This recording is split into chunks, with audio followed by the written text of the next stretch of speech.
Well, good evening, folks. It's Richard the Fishing Machine here. Beautiful, beautiful day here in the Tennessee Valley. It's a little bit overcast. The sun's coming in, it's coming out. Hot, muggy. Oh my goodness, but it's a wonderful time to go fishing. Let me say this. This evening I want to go up on the river and target blue catfish on the river. And I'm going to show y'all one of the most versatile rigs that I know of. In fact, I almost exclusively use it on this channel when it comes to big trophy catfish. Let me show you what I'm talking about. It's nothing more or nothing less than just a Carolina rig. Back in the day, when I was tournament fishing, one of the best techniques to use was a Carolina rig. And it's tied up exactly like this, except for on this one I don't have a bead, but normally I'll run a bead. But what we're going to be using today, they're not going to be pulling much water. So what we're going to be using is a 1/2 ounce egg weight, a swivel, and a leader. Now, as far as the leader, when it comes to trophy catfish, it don't matter. Just throw the length of leader that you like. But usually I like one anywhere from 16 to 20 inches. Right there in that range is good enough. So why do I use a Carolina rig when I'm focusing on trophy catfish? Well, it's not really because of the fish. It's because of the conditions. Now, when I'm fishing the river, there's always a current. I mean, there's always going to be some current in this river. And even if it's a slow, lazy current, when you're using big baits on this end right here, it's hard to hook a big bait unless you nose hook them to keep them from twisting. And that swivel right there, see it moving, will keep and eliminate line twists. So that's why I do that. Anytime that you throw a bait out behind the boat and it has to soak a while like it does for catfish, you need a swivel. You need it to turn in the current to keep and eliminate line twists. So that's one reason, or the main reason, I believe that a Carolina rig, well, is supreme, in my opinion. All right, folks, let's talk about one of the simplest, strongest knots that I know of. If you're wanting to target big fish and tie a quick knot, and you want to bypass a snail knot, which a snail knot and a circle hook go together, just like beans and taters. But if you're wanting a knot similar to it, and in my opinion just as strong, this is a knot for you. And it ties up very quick. It's called the knotless knot. Now what I'm going to do is take this piece of yarn. I'm using this for demonstration purposes. And it's a little bit windy out here, but I'm going to stick it through the eyelet just like that. Okay. And in this case, we're using a straight shank hook right here. It's straight right here to the line tie. We're going through the front. Okay. We're going to hold that tag in, and all I'm going to do is go around 7 times. 1, 2, 3, 4, 5, 6, 7. Okay. Now you can go around as many times as you want to, but I use 7 because it's it's a blessed number, okay? Then take your tag in right here and then go through the back side of the hook just like that. Pull the knot or cinch it. I call it cinching, and then that's it. That is a very strong knot. Once you tie this knot one time, now you can use this knot for any hook. It don't matter. A brim hook, crappie hook, any hook you want to. But to tie it, you have to cut you a length of line. And on this end, of course, you would tie your swivel right here, and then there you have it. You got a leader. But that knot is one of the most impressive knots that I know of, and one of the strongest, no doubt, that I know of. Now folks, let's talk about location a little bit. Now this time of the year, when I focus on summer trophy blue cat or flathead, either way, usually I'm going to focus on the actual river. Now in this case, we're talking about the Tennessee River, the actual river. I forget about all the little creek channels and things of that nature, ditches, humps, things of that nature. Even though at times they hold fish, they're not near as productive, or they're not to me, as the edge of the river. These fish is moving a whole lot because there's a lot of shad migrating on the edge of the river right now. From midsummer all the way through late summer, these fish is out there on that deeper water, meaning shad migrating along the edge of it or close to it.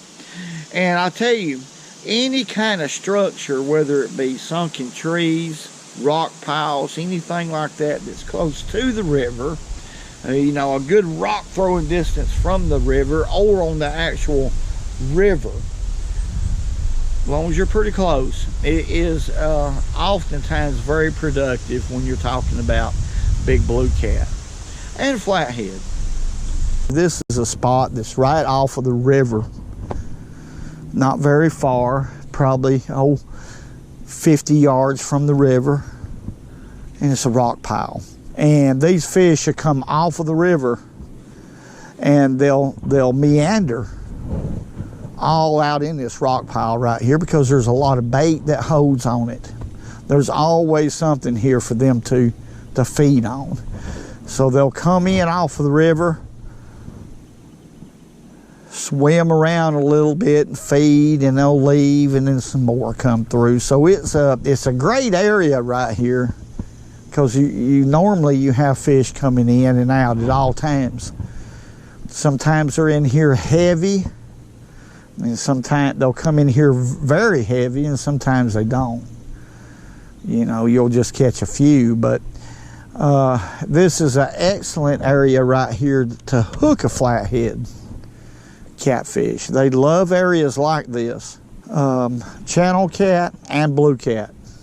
I'm using medium grade bass tackle is actually what I'm using. Both of these rods are rigged up the same way.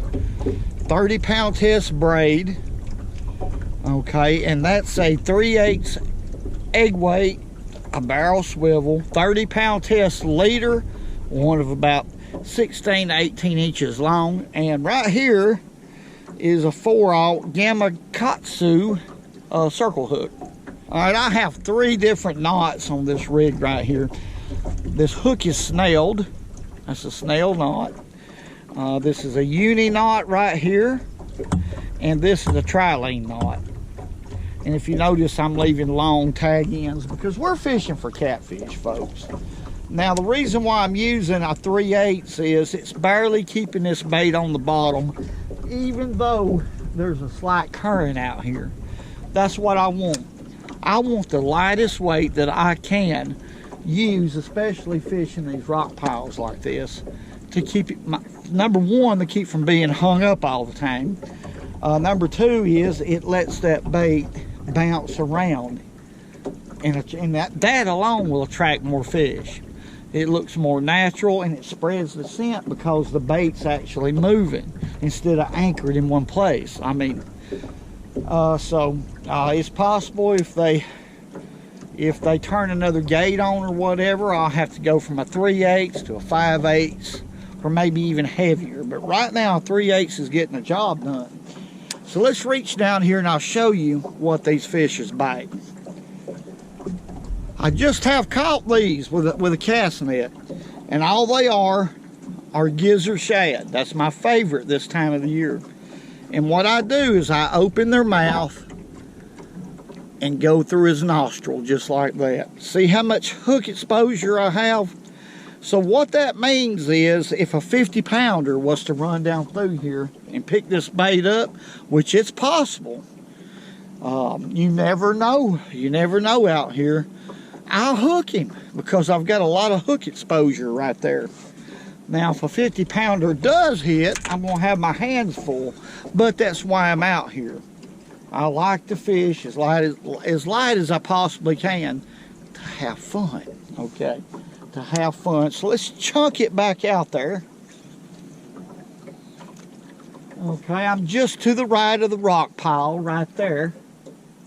Slightly to the right. Water depth is around 25 to 26 feet of water.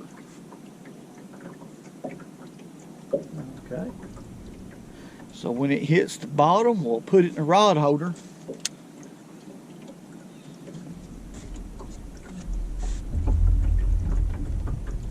And there we go. There's one. I'm going to do the other one the same way. And we're going to have gar trouble. There's a few gar out here.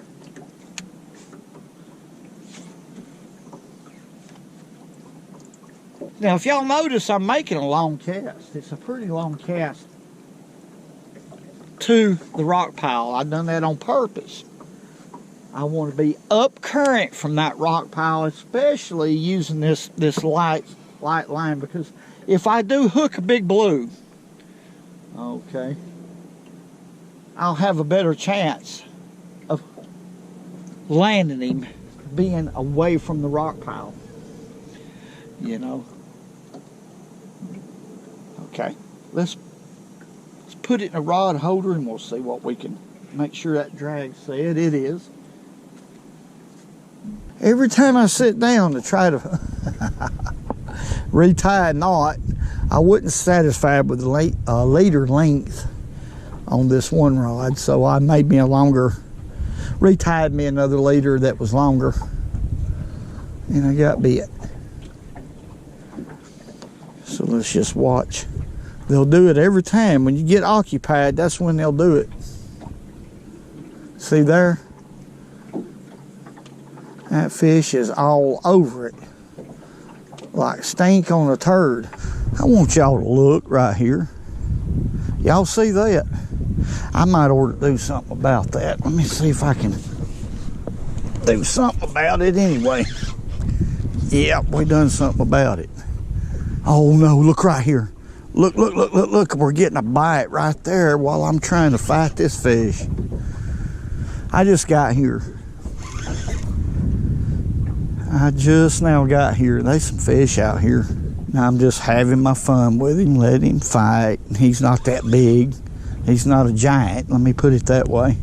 But he's a pretty good blue. There he is. I'm glad that I made a choice to bring this lighter tackle with me today, because folks, they're not pulling this water very hard at all. Now, if they'd been pulling it harder, I would have used bigger tackle. I would have had to. But we're having some fun already. This is a nice little blue cat. Now, if he'll quit, we'll put him in the boat. They're that strong, even these little ones is. I could extend that net, but we got him. Okay. Okay. What I'm going to do right here, oh, it's about 85 degrees right here. I'm going to go ahead and I'm going to really wet this deck right here, folks.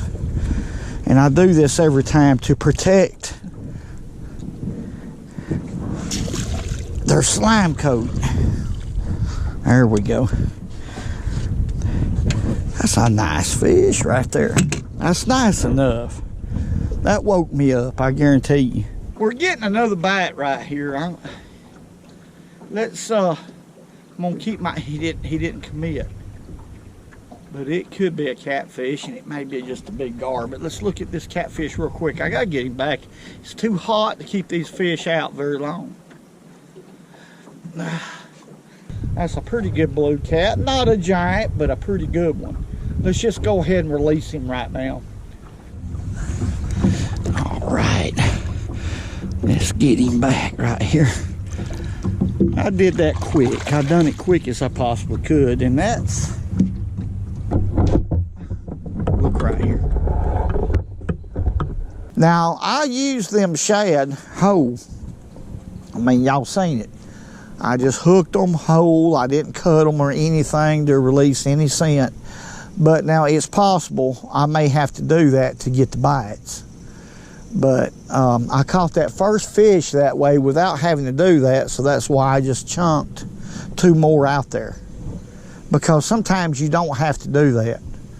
If there's enough fish around, you don't have to do all that. But normally I'll cut a gizzard shad a little bit, or if they're big enough, I'll make a flapper shad out of them. I'll fillet each side and cut the backbone out so that it'll really put the scent out. We might do that.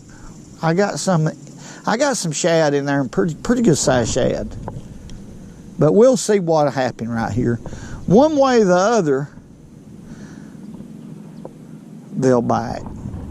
Golly bum. Y'all seeing this? That's got to be a big catfish right there. That's got to be, oh yeah. This has got to be a big catfish, folks. My. Now you talking about what had happened right here. I'll show y'all what happened. Oh, this rod right here that I got, let me close that cooler right here, got bit. And golly, this fish is fighting. It's really fighting. But I got bit. I'm excited, folks. Y'all just, I mean, now this could be a giant gar or two. Could be. He's coming up to the surface right now. Nah, it's just a big old catfish. Big old blue. They'll do that. They'll come up to the surface sometimes. But anyhow, what was I saying? I want to tell y'all my story so that blame bad I can't stand it, and I can't. I ain't got enough sense to do it and fight this fish at the same time. I don't reckon. So let's get this fish on in here. If we can, this is a good one. What had happened, he didn't grab the whole shad, and he just stripped it off and turned this rod holder plumb around. I didn't have the lock nut right here tight enough. And I was going to rebait, and this fish right here hit. Now that was my story. It really wasn't worth the effort that I put into it, and I know y'all are thinking, well, stubborn old man, he had to tell his story. I'm sorry. Folks, I just have to, when I start something, I have to finish it. That's the way I was taught. So, golly, this is a big blue. Or it's a real good one for this kind of, nah, I'm going to loosen my drag a little bit. I don't want him to bust off. Oh, he's being mean. He's being real mean. So I'm not going to move from this spot. The fish is coming to us right here. This is one of those kind of spots that are coming to us. Let's get her net ready. Y'all excuse me. This is a good one. Golly. Y'all check him out right there. That's a good one right there. I like to catch them that size and bigger. This old Cadence reel right here is wore plumb out, but I like to use it because it's wore out, if that makes any sense. It really don't, does it? Let's catch him right here. I'm nuts. Get in the net. We got him. Big old catfish right here now. My goodness. That is a big one right there. A real big one. Golly. On this kind of tackle. I keep saying that, but it's the truth. We're just going to hang him right there And we'll take a look at this. And that was a lot of fun, folks, and a challenge. I'll tell you why, because this is a Cadence 7-foot medium heavy rod and just a small bait caster. Cadence bait caster. It's the old one. They made them tough back then too, but I've got 30-pound line on it, so it's beefy enough, as y'all seen. I mean, you ain't got to have a deep sea reel rod to do this, folks.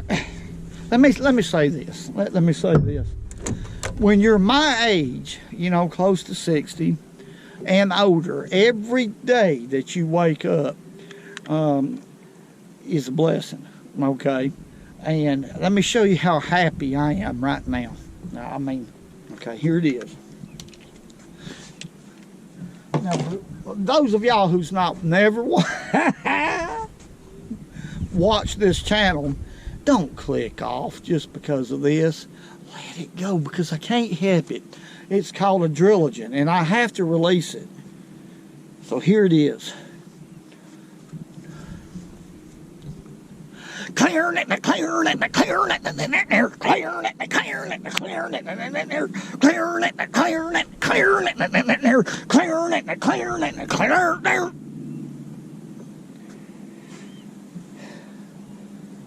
All right, let's look at this catfish. I'm embarrassed. Listen to him. When they do like that, that's why he fought so hard. Anytime they fight real hard, they're going to do that. They have got an attitude when they get that big. But that's a good one. And that fish was hooked good with that 4-aught hook. Didn't need a 10-aught hook, did I? To catch him. All right, one more look. Listen to him. You gonna do it again? Let's let him go. Now, if y'all notice, I done that really quick. I hung him on that rod holder and then showed him to you. Now we're reviving him, and now we're gonna let him go. See, he's fine. That fish should be 5 or 6 pounds bigger next year. They grow really quick. Now that was a lot of fun, folks, on that type of tackle. I realize that there's a lot of trophy cat fishermen right now that's watching that's, Richard, that's not the correct tackle. That's not this, that's not that. Well, for me it is. Because see, I knew today that that the current wouldn't be bad out here on the river. So because of that, for a light tackle enthusiast like myself, that warrants a smaller outfit. Now, if they'd been really ripping this current, like I said, then I would have been using the big beefy stuff. Now, why do I do that?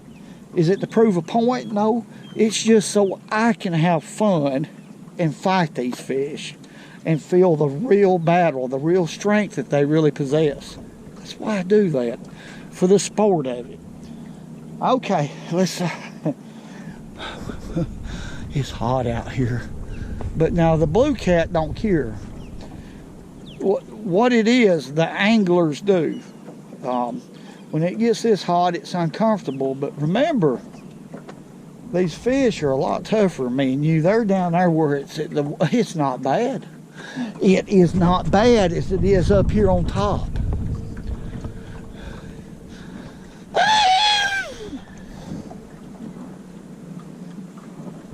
Come on, fishy, fishy in the brook. Little fishy in the brook, come and bite my little hook.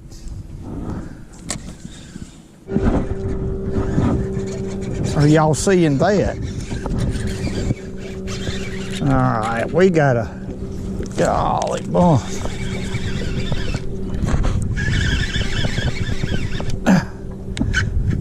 We got a big fish right here, folks. Golly bomb. I mean a big fish right here. I'm gonna have some trouble. This is a good one right here. This is the one we wanted. Y'all see that? Did y'all see how that fish was stripping drag? Now this, golly, this is a big fish. But I want y'all to see how he's got that pole doubled. This reel right here, this old Cadence reel, has always been lucky or blessed, whichever way you want to put it. And it's about wore out. The drag system's about wore out, but it's good enough if I keep messing with it to land this fish. And I just keep using it because of that. I've caught some big fish on this doggone thing. This ain't your little old average run-of-the-mill. What was that? Oh, a poot sniffer. A gentle poot sniffer. No, this is a big fish right here. There he is right there. Oh my goodness, folks. Y'all look at this. Woo-wee. Woo-wee. This is a monster. I'm talking about a dead, burned, doggone monster. I'm talking about. And a little old catfish noodle's coming by me. I don't need it. What? Ain't nothing on it, but look, y'all see that? What's the chances of that out here in the middle of big as this river is?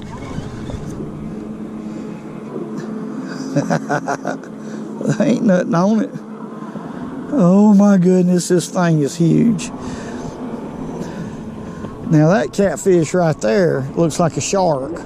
But the longer I have him on, fighting him like this, folks, and just keeping the pressure on him, not trying to horse him. You can't horse a fish of this size. You can forget about that. But as long as I keep the pressure on him, and constant pressure, it's going to wear him out. A little at a time, because he's so big. It's kind of like if he's walking up a gentle grade, a long hill, but not real steep. It's going to take him a little time before he's going to get tired, but he eventually will. He's coming back this way now. These dudes right here, I don't know what they're doing. Look here. They're jet skiers. And, well, I do know what they're doing. They've got some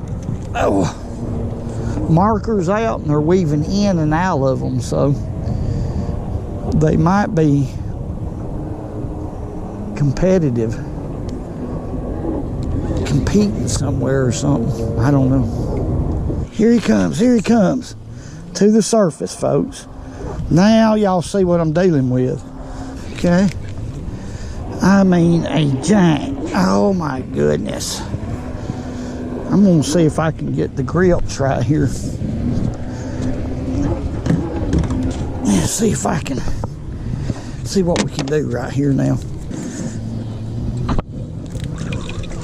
Okay, I got that fish. I can't believe it. Oh my God.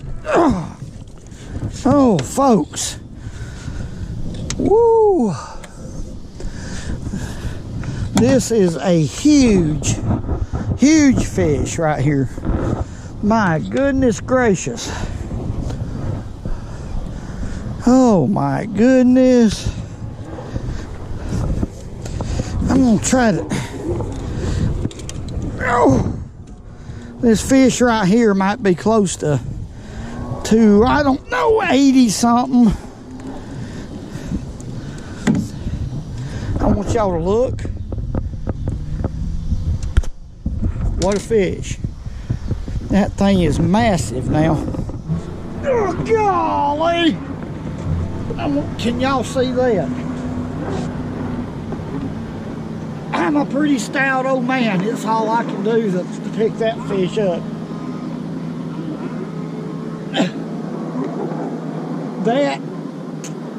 That's a big one. Whew. That's all I can do to pick that fish up. Now, what we're going to do, I'm going to show you one more time to make sure you've seen him. I'm going to back from the camera because he's so huge. A little bit. Okay. Y'all see that? Okay. Oh my goodness. That hurts my back just doing that, but we're gonna let him go because the water's so hot. All right, folks, let's get him. Get him up here. Oh my goodness. I'm surprised. All right, folks, we're back. I'm gonna tell you that was a fun trip. And I purposely targeted some trophy catfish. That was what was on my mind. These fish are moving right now, right on the edge of the Tennessee River, and they have been for the last month or so. But I'm going to target some more here pretty quick. That's a lot of fun. But now there's a time. Let me go into this right here because I get a lot of questions. There's a time and place for different tackle, to use different tackle. Now this is a situation where they wasn't pulling much water in the river. Okay, there's a plus. I was targeting small rock piles. As a matter of fact, that biggest fish I caught was on a very small rock pile. The second time I moved, the rock pile was about the size of a picnic table probably. But these fish will relate to objects like that along the river, right off of the edge of the river. That's what you look for. But anyhow, I targeted these fish purposely with the lighter gear because I knew I could get by with it. But now if you're fishing sunken trees or bigger rock piles, just great old big rocks bunched up, mounded up, stuff like that, I would recommend the bigger tackle. 40, 50 pound test line. Oh, this is a Penn Rival 15 LW. That's a perfect reel or size reel for big blues or flatheads. This 7-foot medium elite B&M rod right here. This is a great rod for battling big fish on. I've caught a lot of big fish on it. And of course, big circle hooks like this 10-aught circle hook right here, 10, 12 aught hooks. As far as leader, anywhere from 60 to 80 pound test leader. This is traditional trophy cat tackle is what I'm getting at. So I get a lot of comments about why are you targeting such a big fish with small tackle. And the small tackle that we're talking about, of course, just like y'all seen, is nothing but bass tackle. This is a light outfit right here. Just a 7-foot cadence rod and a little bitty reel that's my fist is bigger than the reel, loaded with 30 pound test braid and 30 pound leader. And of course I've downsized the hook, and I caught these fish on a 4-aught Gamakatsu circle hook. Gamakatsu, I get that. I don't know, I just can't say things right. But anyway, this to me makes it more sporty. But you have to select the areas that you fish to get by with that. And I was in areas where the fish was moving in and out, the bigger fish, so I could get by with that. But if it was a heavier cover, like I said, big trees and stuff like that, maybe a little heavier current, that's what you have to have to be able to handle these big fish. But there's a difference. And this is the part of fishing right here that is something that takes time to learn too. And that's where and how to use certain tackle in certain situations. It gets to be, there's a lot to fishing, folks. They really are. But it's a sport second to none. I want to say God bless each and every one of y'all. Thank y'all for all the great comments. Love each and every one of y'all. Thank y'all for everything that y'all do. Hey, woo. Doggone it, woo. Woo. Woo. And remember, go fishing when you can, because it's good for you.